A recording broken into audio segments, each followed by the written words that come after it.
Before the throne of God above, I have a strong and perfect plea, a great high priest whose name is love, whoever lives and pleads for me.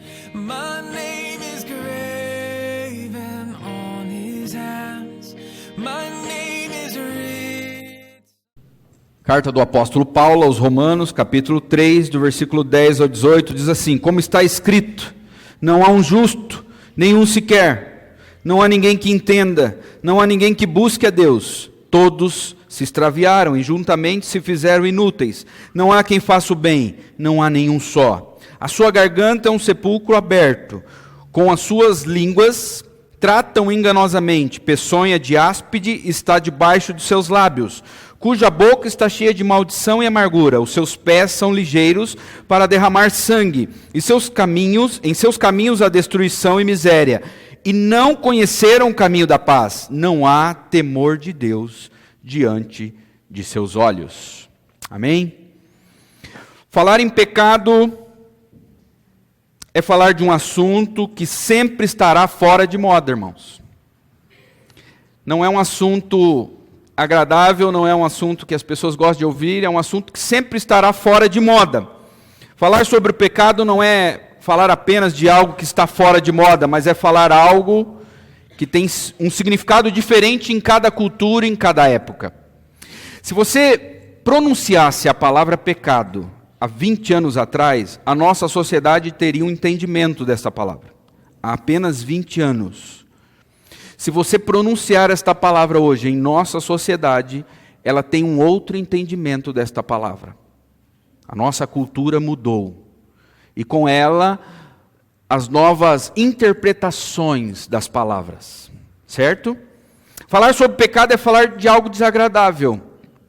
Falar sobre pecado é falar de algo mal interpretado.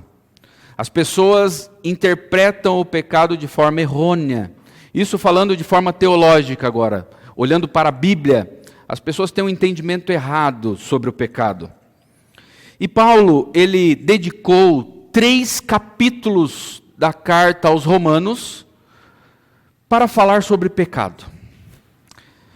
Ele fez uma sistemática do pecado. Ele sistematizou em 3 capítulos. No capítulo 1 ele vai dizer qual é a relação de Deus com o homem caído, com o homem em pecado. Romanos 1,18 diz assim: portanto, a ira de Deus é revelada do céu contra toda impiedade e injustiça dos homens que suprimem a verdade pela injustiça. No capítulo 1, Paulo diz que Deus está irado com o homem por causa do pecado. É assim que Deus está em relação ao homem. E ele está falando aqui do homem sem a Bíblia. Do homem que não conhece a Deus, o pagão. Um homem que não tem conhecimento e que nem mesmo tem uma Bíblia. O homem que vive em terras longínquas, por exemplo. Que vive numa região que a Bíblia ainda não chegou até eles. Ele está falando dos pagãos. Isso ele vai tratar no capítulo 1. No capítulo 2, do versículo 1 até o capítulo 3, versículo 9, Paulo vai tratar dos judeus, os homens com a Bíblia.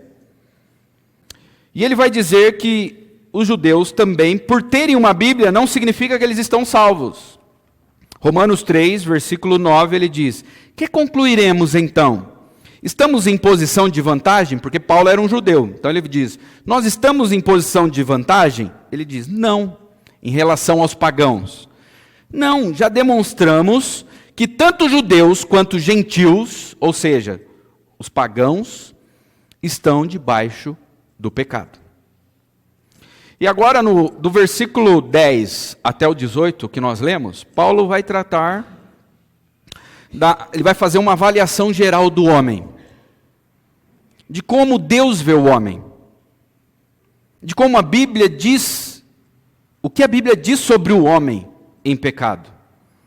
E é diferente, vocês vão perceber, do que a sociedade diz, do que a mídia diz, e até mesmo do que a maioria de nós, ou boa parte de nós, pensamos em relação ao homem. Nós somos bem otimistas em relação ao homem, irmãos. Diferente do que a Bíblia nos diz sobre o homem. Por isso que não é agradável tratar sobre esse assunto. O que eu vou dizer aqui é o que a Bíblia diz. Não é uma opinião minha. Então não fique bravo comigo. Se você não concordar comigo, não é comigo que você não estará concordando, é com a Bíblia. Então, Paulo vai tratar sobre a condição do homem. E ele vai dizer que o homem, ele está numa condição de corrupção total. O que significa corrupção total? Significa que cada área do homem foi afetada pelo pecado. Então a mente do homem foi afetada, os desejos do homem, a volição, as vontades do homem, as suas motivações foram afetadas, todas as áreas do homem, o seu corpo, a sua mente, o seu espírito, tudo foi afetado pelo pecado. E ele começa dizendo que essa corrupção, ela gerou uma situação, ela é refletida numa situação entre Deus e o homem. A corrupção do homem, ela atrapalhou a relação de Deus com o homem. Em primeiro lugar, ele diz que a injustiça é praticada por todos os homens. Versículo 10 diz: como está escrito, não há um justo, nenhum sequer. Não há nenhum justo, irmãos. Nenhum sequer. É isso que a Bíblia diz sobre os homens. É assim que Deus vê os homens. Mas quantos de nós já não ouviram alguém dizer: olha, eu sou um homem justo, eu pago as minhas contas, eu não devo para ninguém, eu não faço mal a ninguém, eu sou uma pessoa justa, eu trato as pessoas com justiça. Quantos de nós já não disseram isto? Já não ouviram alguém dizer? Mas a Bíblia diz que não há nenhum justo. Por quê? Porque nós temos uma concepção errada sobre justiça. A palavra justiça significa reto como Cristo. Só para vocês entenderem. Então, quando Deus diz que não há nenhum justo, Ele está dizendo: não há ninguém reto como o meu filho Jesus. É nesse quesito. Então, existem pessoas que praticam coisas corretas? Existem. Mas elas não são perfeitas na sua justiça. Elas não são perfeitas em suas ações. Elas não são retas como Cristo. E o padrão de Deus para o homem é Jesus Cristo. Ele tem um padrão muito elevado, mais elevado do que nós, irmãos. Nós achamos que temos um padrão elevado sobre o homem, mas Deus tem um padrão muito maior. O padrão que Ele estabeleceu para o homem é que todos aqueles que Ele escolheu, eles se tornem a imagem do seu Filho. Sejam transformados à imagem de Cristo. Então não há nenhum justo. Justiça é viver em perfeita obediência à lei de Deus. Quem consegue viver em perfeita obediência à lei de Deus? É viver como Deus deseja que o homem viva. Isso é justiça. Então esse é o primeiro ponto. Não há nenhum justo. Não há nenhum sequer. Em segundo lugar, ele vai dizer que há uma cegueira, a cegueira intelectual atingiu a todos os homens. Versículo 11, a parte A. Diz assim: não há ninguém que entenda. Qual é a falta de entendimento do homem? Ele diz: não há ninguém que entenda. O que o homem não entende? O homem... Eu acho que é o microfone aqui. Alguém pode ver para mim? Não há ninguém que entenda. Qual é a falta de entendimento que o homem tem? Do que ele tem falta de entendimento? O homem não tem falta de entendimento, por exemplo, de matemática, de português, de história, de geografia. Ainda que no Brasil a gente sabe que as nossas escolas não têm assim um grau de educação como na Suíça, por exemplo. Mas não existe a falta de entendimento de certas áreas do saber, não é verdade? E se a pessoa tem falta dessas áreas, ela tem como alcançar através de pesquisas. O que as pessoas não entendem? Primeiro, as pessoas não têm um entendimento correto sobre Deus, por exemplo. As pessoas têm um entendimento sobre Deus. Elas têm um entendimento distorcido de si mesmas. Elas olham para si e se veem de uma maneira errada, distorcida. Por exemplo, como a Bíblia diz que nós somos. As pessoas têm um entendimento errado sobre o pecado, sobre o que nós estamos tratando hoje, sobre a ira de Deus. As pessoas têm um entendimento errado sobre o destino eterno da humanidade. Irmãos, se vocês perguntarem para a nossa cultura, nos dias de hoje, quantos, sair perguntando, fazer uma pesquisa, quantos na rua acreditam que serão salvos, que irão para o céu? Você vai ficar impressionado. É de 70% a 90% da população. Vão dizer, eu creio que eu vou ser salvo, que eu vou para o céu, ou algo parecido com isso, certo?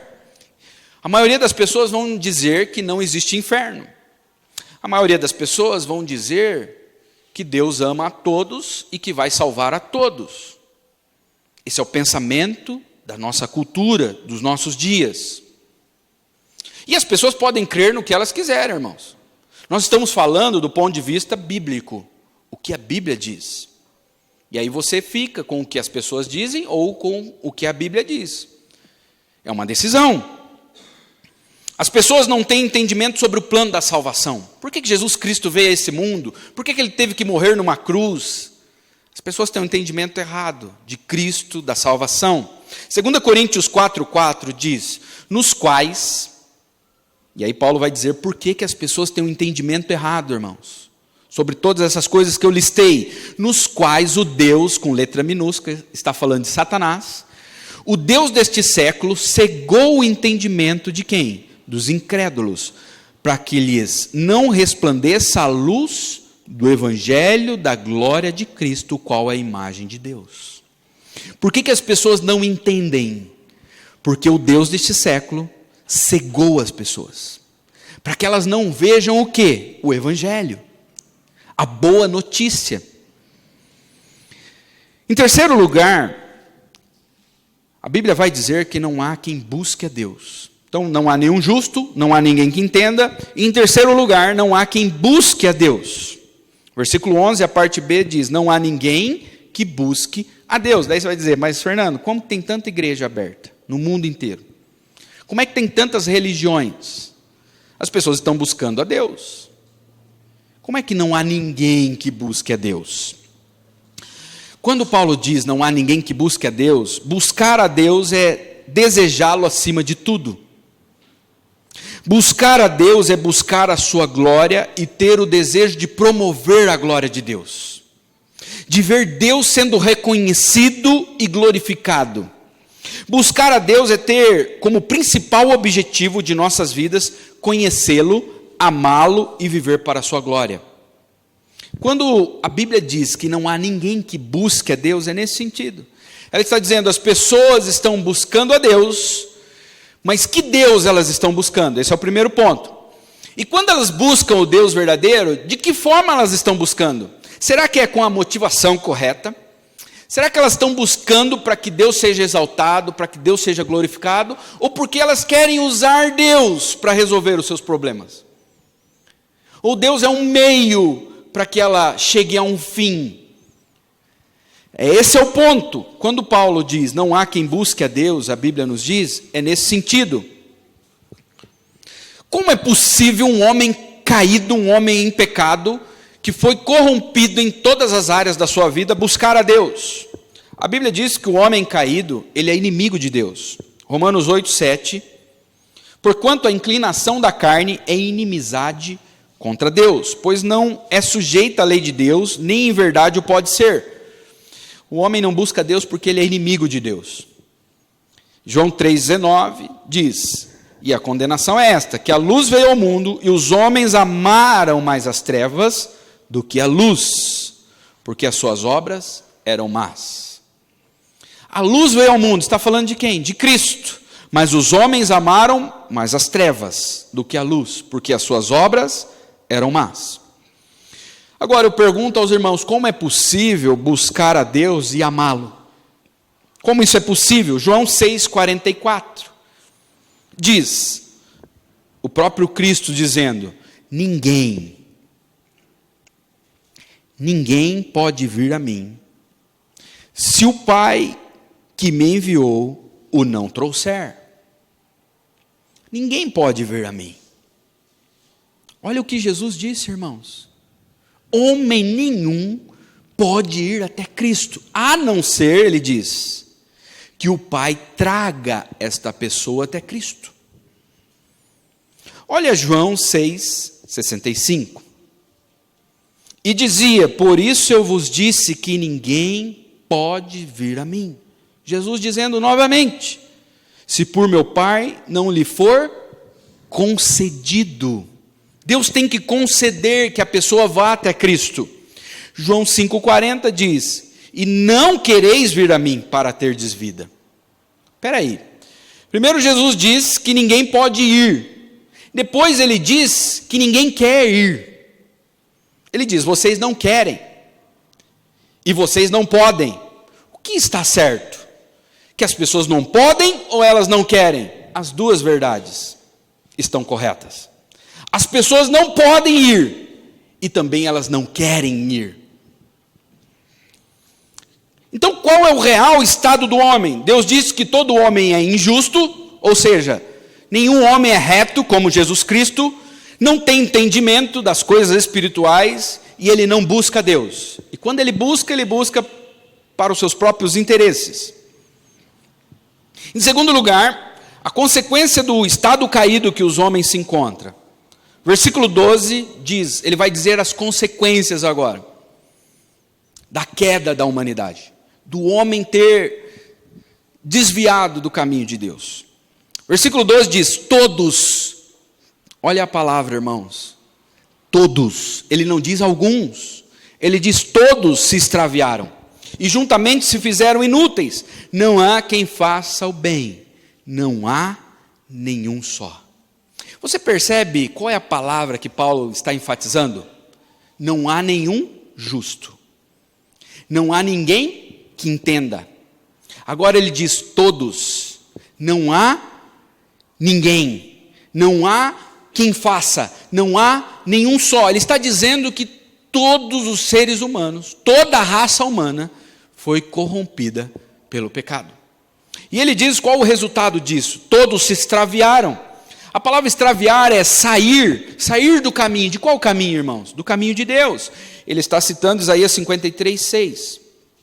Todos nós, tal qual ovelhas, nos desviamos, cada um de nós se voltou para o seu próprio caminho. Em segundo lugar, juntamente se fizeram inúteis.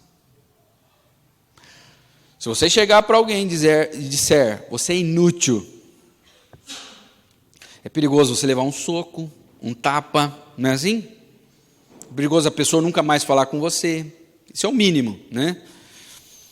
Mas a Bíblia diz que todos se fizeram inúteis. Inútil significa indigno, sem valor, imprestável. É assim que a Bíblia vê o homem caído, que fique bem claro, tá? Inútil é uma palavra que se usava quando o leite se azedava. Ela era uma palavra usada pelos gregos para se referir ao leite quando o leite se azedava. Leite azedou, está inútil, não serve para mais nada. Não dá para fazer mais nada com esse leite. Inútil aqui é do ponto de vista de Deus, não do ponto de vista moral da nossa sociedade, certo? Mas olha o que diz Isaías 64:6. Veja que a Bíblia, irmãos, não é só em Romanos que ela diz sobre isso. Somos como o impuro. Só alguns? Ele diz, todos nós. Todos os nossos atos de justiça são como trapo imundo. Murchamos como folhas e como o vento, as nossas iniquidades nos levam para longe.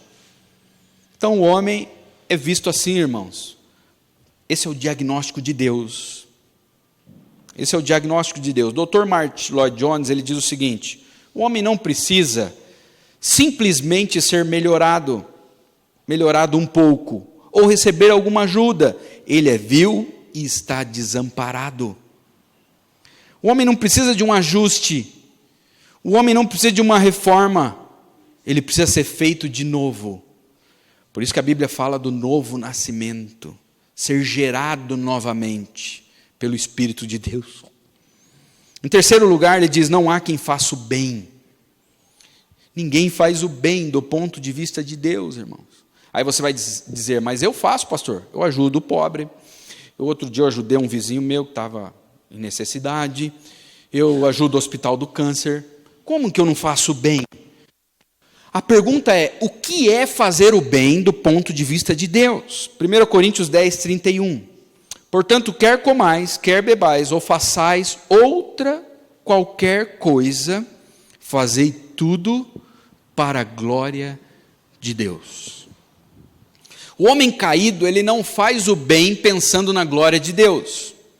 Você percebe isso quando tem aquelas campanhas do Criança Esperança. As pessoas doam lá, e aí aparece o nome: olha, tal artista doou 10 milhões. Aí você fala: olha como essa pessoa é generosa. Primeiro, tem abatimento no imposto de renda. Segundo, ela está fazendo um marketing social da sua imagem. Isso aí ganha pontos diante da sociedade. Terceiro, você acha, por exemplo, que o Gugu ou a Xuxa, quando eles doam uma grande quantia em dinheiro, eles estão fazendo: olha, eu estou fazendo isso para que Deus seja glorificado. Vocês acham mesmo que essas pessoas estão fazendo com esta motivação? Veja, o que Deus está vendo não é o ato externo, mas o ato interno, a motivação, o que motivou a pessoa a fazer isso. Toda bondade do homem que não é salvo é egoísta e centrada em si mesmo. Então, primeiro, a depravação ou a corrupção, ela é refletida na relação do homem com Deus. Não há nenhum justo diante de Deus, não há ninguém que tenda e não há ninguém que busque a Deus. Em segundo, as consequências do estado caído que este homem se encontra todos se desviaram, se extraviaram do caminho de Deus, juntamente se fizeram inúteis, não serve para nada. Não há quem faça o bem. E agora Paulo vai dizer que a corrupção do homem é refletida na relação do homem com o homem. Primeiro é na relação do homem com Deus, certo? Vertical. E agora horizontal. E ele vai falar do pecado das palavras. Romanos 3, versículo 13 e o 14. Ele diz: a sua garganta é um sepulcro aberto. A garganta do homem é um sepulcro aberto.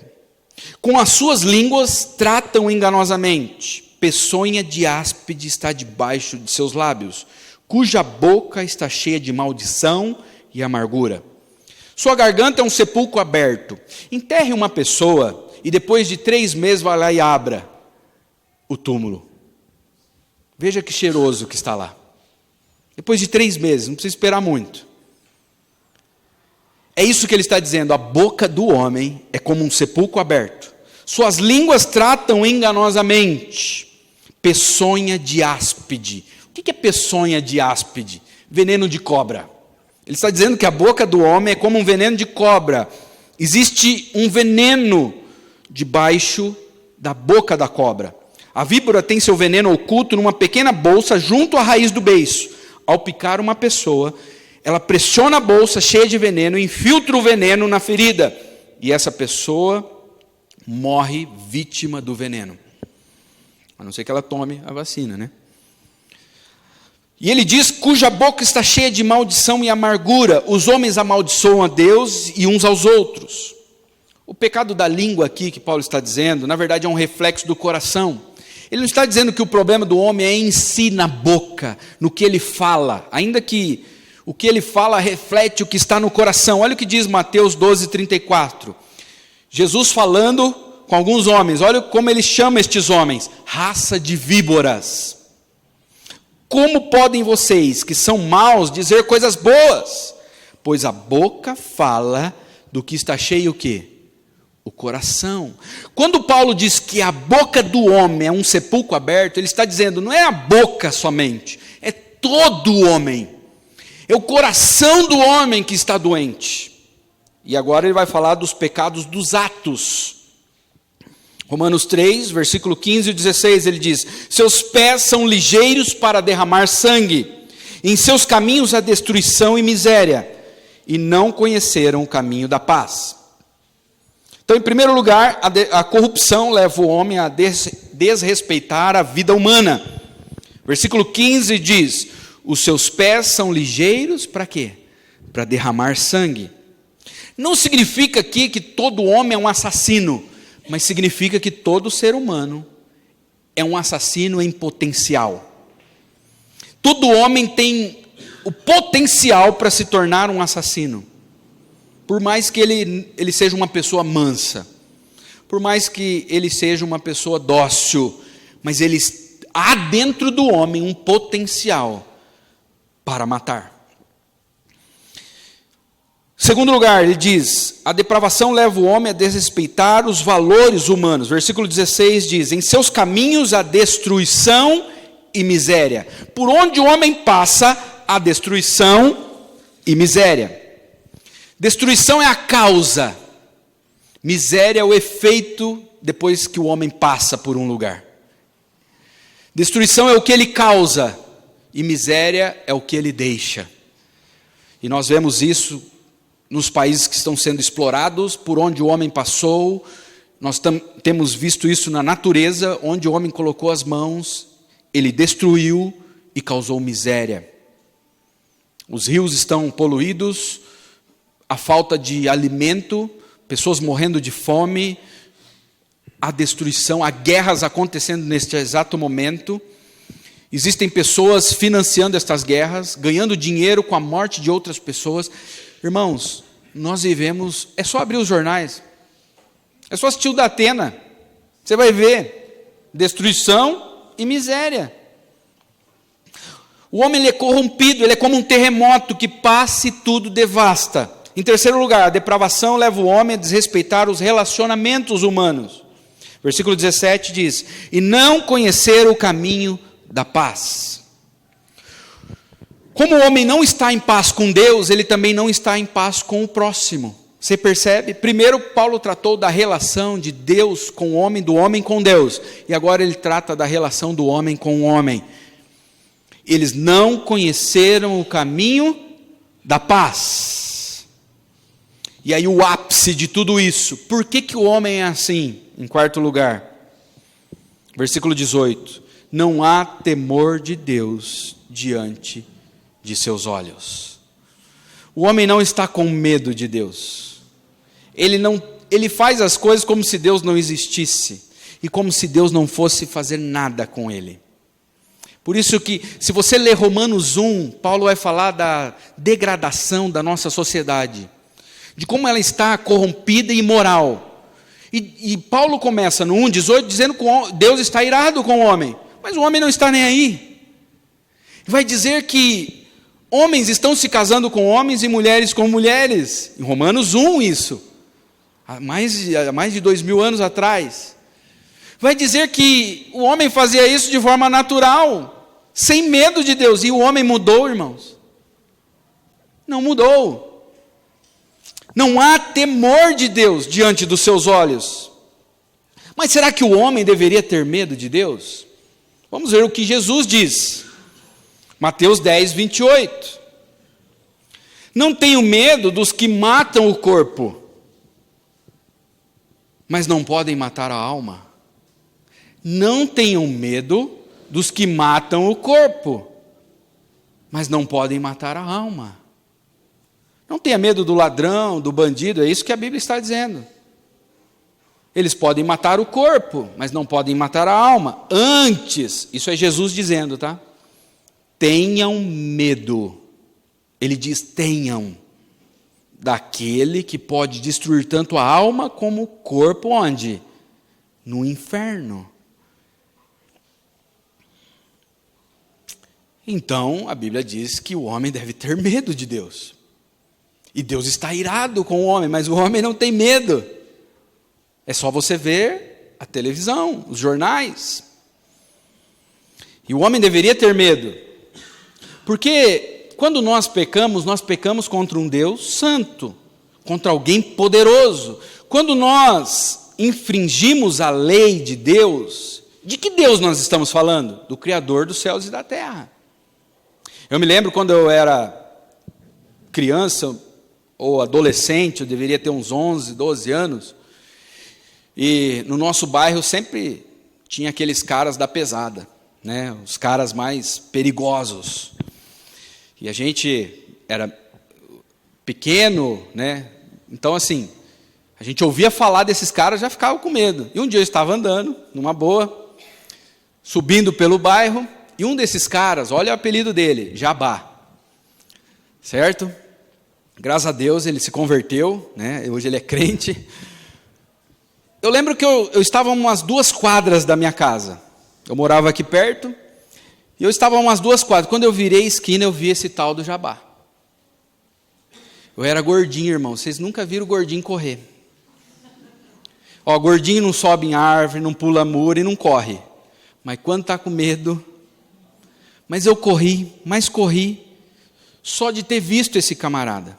Quando eu cheguei em casa, minha avó ficou apavorada, porque o meu coração batia aqui na garganta. O que está acontecendo? Eu não conseguia falar, eu deitei no chão. Tanto que eu corri. Não, porque daí quando eu recuperei, tomei água com açúcar, eu vi o Jabá. Daqui a pouco bate o Jabá lá no portão. Rapaz, o que aconteceu com o menino? Ele me viu, saiu correndo, o que eu fiz para ele? Eu não tinha feito nada para ele, e ele não tinha dito nada para mim. Mas só de saber que ele era um cara perigoso, eu fiquei com medo. E as pessoas, irmãos, não têm medo de Deus. Vocês já perceberam? Elas pecam como se nada fosse acontecer. Mas se alguém dissesse assim para você, olha, o Zezinho está bravo com você, e ele está te procurando, hein? Aí você vai falar, o Zezinho? Estou nem aí. Agora, se alguém chegasse para você e dissesse assim, o Zezão está te procurando. O Zezão é um assassino perigoso, ele já matou uns 20. E ele está meio bravo com você, ele quer ter uma conversa séria, ele está vindo com mais 2 junto com ele, viu? Você ia ficar tranquilo na televisão. O Zezão, ele é lá da Rocinha, do Morro da Rocinha. Ele é um dos traficantes mais perigosos. Ele só gosta de matar cortando a cabeça da pessoa. Depois taca fogo. Você ficaria tranquilo? Você ficaria tranquilo? A Bíblia diz que Deus está irado com o homem. Não é o Zezão. Não é o Jabá. É Deus, irmãos. Os homens deveriam ter medo de Deus. Por quê? Hebreus 10, 31. Terrível coisa é cair nas mãos do Deus vivo. João 3, 36. Quem crê no Filho tem a vida, já quem rejeita o Filho não verá vida, mas a ira de Deus permanece sobre ele. Não diz que a ira, Deus vai ficar irado. Deus diz que quem não crer em Jesus, Deus continuará irado com essa pessoa. Significa que Deus já está irado com quem não crê em Jesus. E se essa pessoa não crer em Cristo e não se entregar a Cristo, a Bíblia diz que Deus continuará irado com essa pessoa. Romanos 1,18, portanto, a ira de Deus é revelada do céu contra toda impiedade e injustiça dos homens que suprimem a verdade pela injustiça. Deus está irado com todos os homens que praticam a injustiça. E Paulo diz em Romanos 3, como que ele começa? 3,10, não há um justo sequer. Então, um resumo até aqui. A corrupção total ela é refletida na relação do homem com Deus. Não há nenhum justo, não há ninguém que entenda, não há ninguém que busque a Deus. As consequências do estado caído que o homem se encontra, quais são as consequências? Todos se extraviaram, todos se fizeram inúteis e não há ninguém que faça o bem. Em terceiro, a corrupção é refletida na relação do homem com o homem. E o ápice da corrupção é que falta temor. O homem não tem medo, não tem respeito por Deus. Agora eu quero dar algumas aplicações. Às vezes a gente diz assim, olha, eu já disse essa frase muitas vezes, e eu acredito que muitos já disseram, não existe pecadinho e nem pecadão. De um certo ponto de vista, é verdade. Mas de um outro ponto de vista bíblico, Deus não olha todos os pecados da mesma forma. Irmãos, imagine uma pessoa que passou no sinal vermelho e uma que matou uma pessoa. Vocês acham que Deus vê os dois pecados da mesma forma? É impossível isso. No quesito sentença, no dia da condenação, haverá graus de sentença. Segundo a Bíblia, Mateus 11, 22, Jesus vai falar sobre duas cidades. Ele está irado com duas cidades, Corazim e Betsaida. Porque nessas cidades ele operou muitos milagres e as pessoas não creram nele. E olha o que ele diz, Mateus 11, 22. Mas eu lhes afirmo que no dia do juízo haverá menor rigor para Tiro e Sidom do que para vocês. O que Jesus está dizendo? Algumas cidades serão tratadas de forma diferente, com um rigor menor. Mas vocês, se você ler o contexto, Corazim, Betsaida e Cafarnaum, vocês serão tratadas com maior rigor. Então, no quesito sentença, Deus não trata todos os pecados da mesma forma, irmãos. E, segundo a maioria dos teólogos, dos estudiosos da Bíblia, eles creem, e eu também creio, que haverá graus de sofrimento no inferno. Outro texto, Romanos 2, versículos 5 e 6. Contudo, por causa da sua teimosia e do seu coração obstinado, você está acumulando ira contra si mesmo para o dia da ira de Deus, quando se revelará o seu justo julgamento. Deus retribuirá a cada um conforme o seu procedimento. Então, no quesito sentença, no dia do julgamento, Deus vai retribuir a cada um conforme o seu procedimento. Isso também é válido para os que vão morar na glória. A Bíblia vai falar em galardão. Nem todos receberão o mesmo galardão. Nem todos serão tratados iguais. Deus é justo, irmãos. Então, no quesito condenação, no dia do juízo, haverá um rigor diferente conforme o pecado ou os pecados que a pessoa realizou. Se Hitler, por exemplo, ele for para o inferno, ele não vai ser tratado igual a outras pessoas que não cometeram o que Hitler cometeu, certo? Eu não tenho tempo de avançar nesse assunto. Um dia talvez eu pregue mais sobre isso, mas você pode pesquisar. Você vai ver que até nas leis de Deus, as leis em relação ao pecado, existia diferença. Por exemplo, se alguém roubasse uma ovelha de alguém, ele tinha que restituir 4 ovelhas. Agora, se alguém cometesse adultério, ele deveria ser apedrejado. É só ler o livro de Levítico. E quem estabeleceu as leis em Levítico? O próprio Deus. Então, nós não podemos ver o pecado de uma forma simplista. Há uma diferença no quesito sentença, rigor para o dia do julgamento. Agora, uma outra verdade. Não existe pecadinho e pecadão quando se trata de condenação. Vamos supor que uma pessoa cometa em toda a sua vida, o que é impossível, apenas uma mentira. Ela minta uma vez só em toda a sua vida. E ela não se arrependa, não crê em Jesus. Ela vai para o inferno. Mas uma mentira? Bom, vamos ver, eu vou dar 4 exemplos. Gênesis 3, 23 e 24. Deus disse para Adão, não coma de uma árvore do jardim. Por isso o Senhor Deus o mandou embora do jardim do Éden, para cultivar o solo do qual fora tirado. Adão desobedeceu a Deus, comeu de um fruto que Deus proibiu e que ele não deveria comer. Esse foi o pecado de Adão. Adão não estuprou, Adão não matou, não bateu na Eva, não precisou acionar a lei Maria da Penha para Adão, certo? Adão não fez nada além de comer um fruto que Deus disse: não coma de um fruto. De todos os outros do jardim você pode, mas de um não. E Adão comeu e Deus o expulsou. Depois de expulsar o homem, colocou a leste do jardim querubins e uma espada flamejante que se movia, guardando o caminho para a árvore da vida. Além de expulsar, ainda pôs um guarda, um anjo, com uma espada de fogo para que Adão não voltasse. Deus expulsou Adão de casa, porque comeu um fruto. Gênesis 19, 26. Essa é uma história conhecida e até retratada no meio artístico.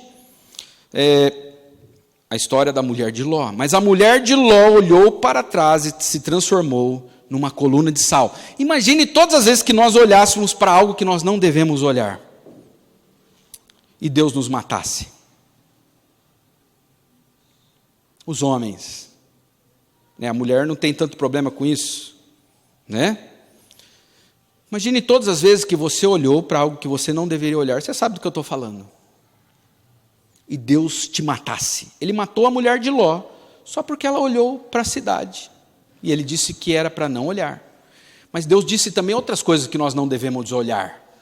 Jesus disse que se nós olharmos para uma mulher e a cobiçarmos, nós já cometemos adultério em nosso coração.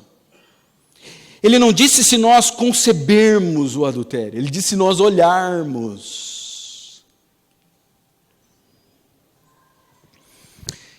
E ele matou a mulher de Ló. Levítico 10, versículo 1 e 2.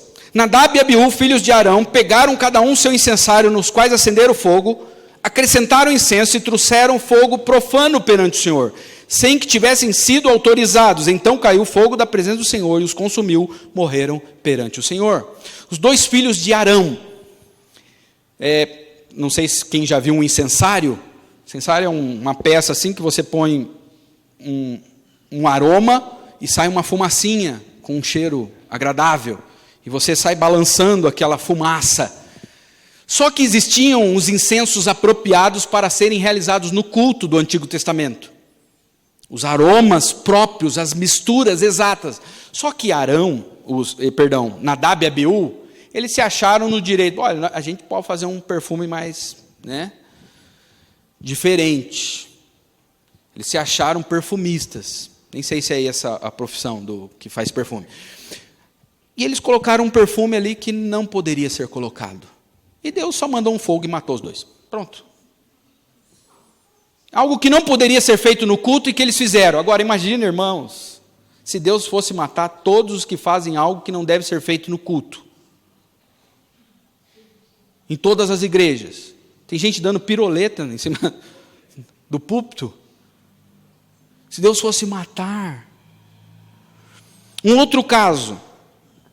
2 Samuel 6, versículos 6 e 7. Quando chegaram à eira de Nacon, Uzá esticou o braço e segurou a arca de Deus, porque os bois haviam tropeçado. A ira do Senhor se acendeu contra Uzá, por seu ato de irreverência, por isso Deus o feriu, e ele morreu ali mesmo, ao lado da arca de Deus. O que estava acontecendo? Estavam levando a arca de Deus para Jerusalém, em cima de um carro de boi. De repente passou numa pedra, e a arca foi cair. E Uzá, numa boa intenção, Uzá estendeu a mão para segurar a arca, e Deus matou ele, porque ninguém poderia tocar na arca, mesmo que bem intencionado. Você vê que com Deus esse negócio de boas intenções não funciona, irmãos. Não é assim que Deus vê o pecado. Uzá achou que a sua mão era menos impura que o chão, mas as mãos... O que Deus estava dizendo era o seguinte: eu prefiro que a arca caia no chão do que nas mãos de um homem em pecado. Atos 5:10. Um casal vende um terreno e decide dar parte do dinheiro para a igreja, aos pés dos apóstolos. Mas, para se mostrar para a igreja, Eles estão levando parte do dinheiro. Eles chegam e dizem, nós vendemos o terreno por 100, nós estamos dando todo o dinheiro. Mas eles estavam dando só metade. Na verdade, eles tinham vendido o terreno por 200. E o que aconteceu? Contaram uma mentirinha, irmãos. Naquele mesmo instante, ela, está falando de Zafira, caiu aos pés dele e morreu, aos pés de Pedro, o apóstolo. Então os moços entraram e a encontraram morta. Levaram-na à sepultura ao lado de seu marido, que também já tinha mentido para Pedro e caído morto. Imagine se Deus fosse matar todos os que mentem. E essa igreja ficou famosa, você imagina, né? Atos 5,13, dos demais, está dizendo assim, do povo que estava em volta da igreja, os vizinhos, ninguém ousava juntar-se a ele, ninguém queria ser membro dessa igreja. Rapaz, só de mentir você cai morto? Né? Embora o povo tivesse em alto conceito, essa igreja é boa, mas lá eu não vou. Aqui, ó, que eu vou lá. É boa essa igreja aí. Então, irmãos, nós vemos aqui que no quesito condenação, no quesito ira e justiça de Deus, um simples ato pode fazer com que Deus nos mate. A Bíblia diz que o salário do pecado é o quê? É a morte. Romanos 3:23, pois o salário do pecado é a morte. Ele não diz qual o pecado. Ah, pastor, mas eu não sou tão mau. Ele não diz isso. Um simples pecado de mentira pode te matar. Uma simples mentira. Uma simples desobediência, como Adão. Como a mulher de Ló que olhou para trás. Veja, irmãos, com que Deus nós estamos tratando. Mas por que nós não ficamos com temor deste Deus? Da mesma forma que este povo também não ficava. Porque não era constantemente que Deus fazia isso, certo? Não era constantemente que Deus matava alguém por mentir, por olhar para trás. Não era constantemente que Deus matava as pessoas por fazer algo no culto que era proibido. O que nós não percebemos é que nós convivemos mais com o amor de Deus e com a misericórdia de Deus todos os dias. Nós convivemos tanto com o amor e com a misericórdia de Deus diariamente, que quando Deus manifesta a sua ira, nós nos assustamos. Nós não estamos acostumados, porque não é comum. O comum é Deus agir em amor e misericórdia. Lamentações 3:22 diz, as misericórdias do Senhor são a causa de não sermos consumidos. Por que você não morreu hoje? Porque a misericórdia de Deus não tem fim. E ela é a causa de você estar aqui hoje à noite. Porque o salário do pecado é a morte. Então, a primeira coisa que nós precisamos aprender nesta noite é que nós podemos cair no risco de achar que nós não merecemos sofrer. Quantas pessoas você já ouviu dizendo, olha, eu estou passando por isso, mas eu não mereço, eu sou filho de Deus. Eu sou uma pessoa boa. Meu carro não poderia ter fundido, meu filho não poderia ter ficado doente, minha conta bancária não poderia estar desta forma. As pessoas, elas acham que elas não merecem o sofrimento, mas a Bíblia diz que o salário do pecado é a morte. Você pecou essa semana? Eu pequei. Você cometeu algum pecado essa semana? O salário do pecado é a morte. Era para você estar morto. Você está reclamando do sofrimento? É para você estar morto. O sofrimento não é nada comparado ao que Deus deveria fazer com você. Lamentações, como nós lemos ali, diz que nós só não somos consumidos, não é porque somos bons, porque Deus é bom e misericordioso. Porque Deus, você já mentiu alguma vez? Era para você estar morto. Ananias e Safira morreram por mentir. Você já olhou para algum lugar que não deveria ter olhado? Era para você estar morto. A mulher de Ló morreu.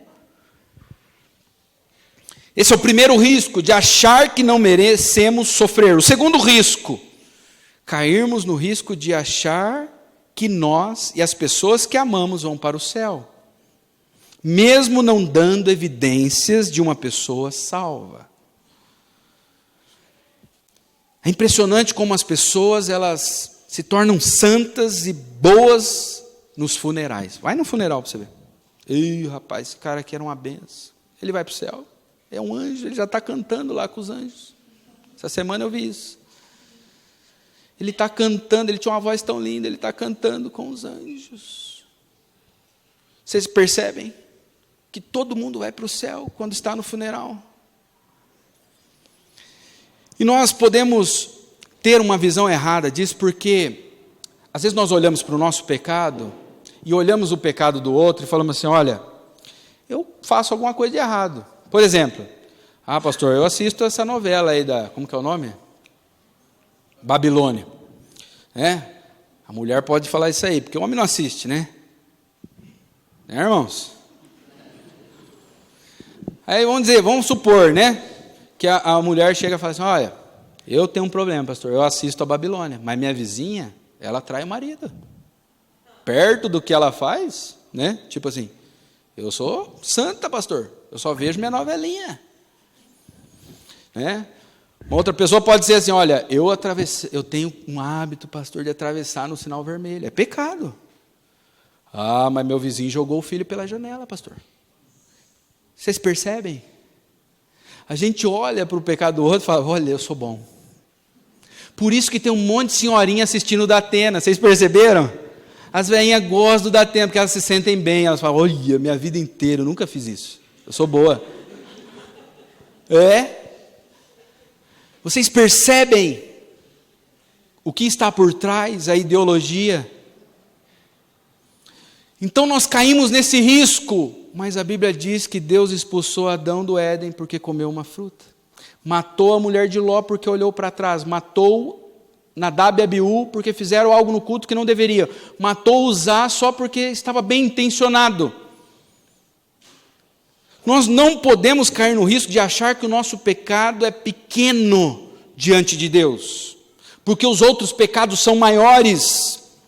Lucas 19:10 diz, e aí eu encerro, porque até agora foi só desgraça, certo?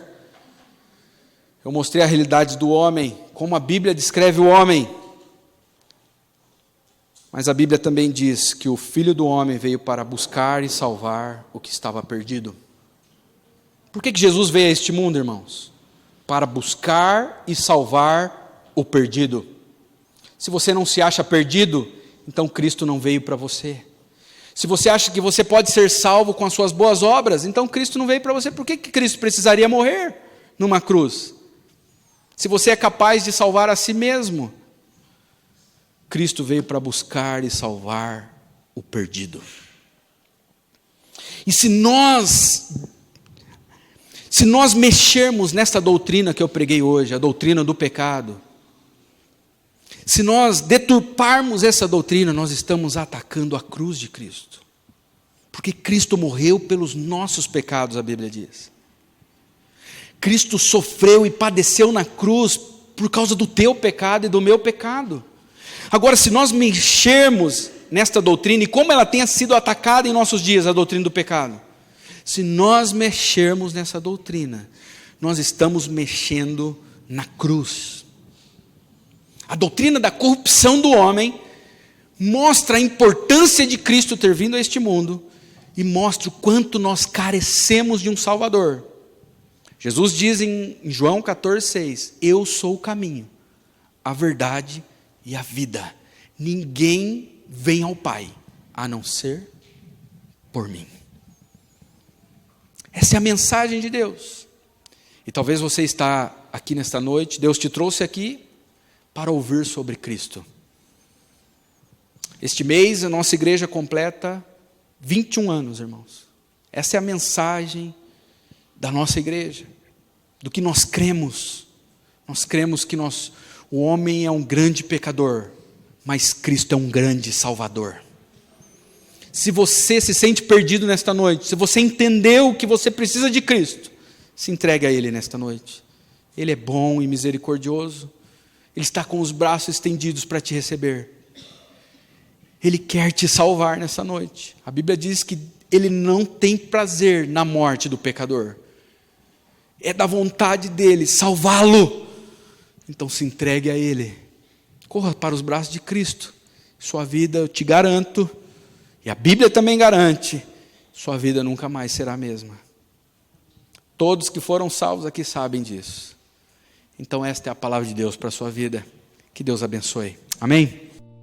Before the throne of God above, I have a strong and perfect plea, a great high priest who